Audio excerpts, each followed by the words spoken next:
ತಮಿಳು ಸರಿಗಮಪ ವೇದಿಕೆ ಮೇಲೆ ಚಿಕ್ಕಮಗಳೂರಿನ ಶಿವಾನಿ ಮ್ಯಾಜಿಕ್ ವಾಯ್ಸ್ ಕೇಳಿ ಜಡ್ಜ್ಗಳೇ ಫಿದಾ.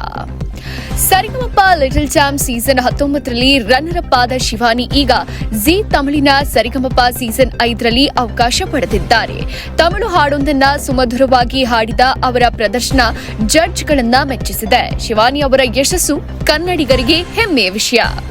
ಜಿ ಕನ್ನಡದಲ್ಲಿ ಪ್ರಸಾರ ಕಂಡ ಸರಿಗಮಪ ಲಿಟಲ್ ಚಾಂಪ್ ಸೀಸನ್ 19ರಲ್ಲಿ ಪ್ರಗತಿ ಬಡಿಗೇರ್ ಅವರು ಗೆಲುವು ಕಂಡ್ರೆ ಚಿಕ್ಕಮಗಳೂರಿನ ಶಿವಾನಿ ಅವರು ಮೊದಲ ರನ್ನರ್ ಅಪ್ ಆದ್ರು.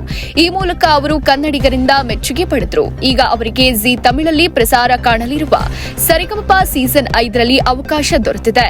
ಇದು ಅವರಿಗೆ ಹಾಗೂ ಅವರ ಕುಟುಂಬದ ಖುಷಿ ಹೆಚ್ಚಿಸಿದೆ. ಅವರ ಧ್ವನಿ ಕೇಳಿ ಜಡ್ಜ್ಗಳೇ ಫಿದಾ ಆಗಿದ್ದಾರೆ. ಬಿಗ್ ಬಾಸ್ ರಿಯಾಲಿಟಿ ಶೋಗಳಲ್ಲಿ ಆಯಾ ಭಾಷೆಯಲ್ಲಿ ಜನಪ್ರಿಯತೆ ಪಡೆದ ಕಲಾವಿದರ ಮಾತ್ರ ಆಯ್ಕೆ ಮಾಡಿಕೊಳ್ಳಲಾಗುತ್ತೆ. ಯಾಕಂದ್ರೆ ಅಲ್ಲಿ ಭಾಷೆ ಅನ್ನೋದು ತುಂಬಾನೇ ಮುಖ್ಯ. ಆದ್ರೆ ಹಾಡಿನ ರಿಯಾಲಿಟಿ ಶೋಗಳಲ್ಲಿ ಈ ರೀತಿ ಯಾವುದೇ ಚೌಕಟ್ಟು ಇರೋದಿಲ್ಲ. ಈ ಕಾರಣದಿಂದಲೇ ಅನೇಕರು ಬೇರೆ ಬೇರೆ ಭಾಷೆಯ ಸಿಂಗಿಂಗ್ ಸ್ಪರ್ಧೆಯಲ್ಲಿ ಭಾಗವಹಿಸುತ್ತಾರೆ. ಈಗ ಶಿವಾನಿ ಕೂಡ ತಮಿಳಿನ ರಿಯಾಲಿಟಿ ಶೋನಲ್ಲಿ ಭಾಗಿಯಾಗ್ತಿದ್ದಾರೆ. ಮತ್ತಷ್ಟು ಸುದ್ದಿಗಳಿಗಾಗಿ ನೋಡ್ತಾ ಇರಿ ಪಬ್ಲಿಕ್ ನ್ಯೂಸ್ 24x7. ಇದು ಸತ್ಯದ ಧ್ವನಿ.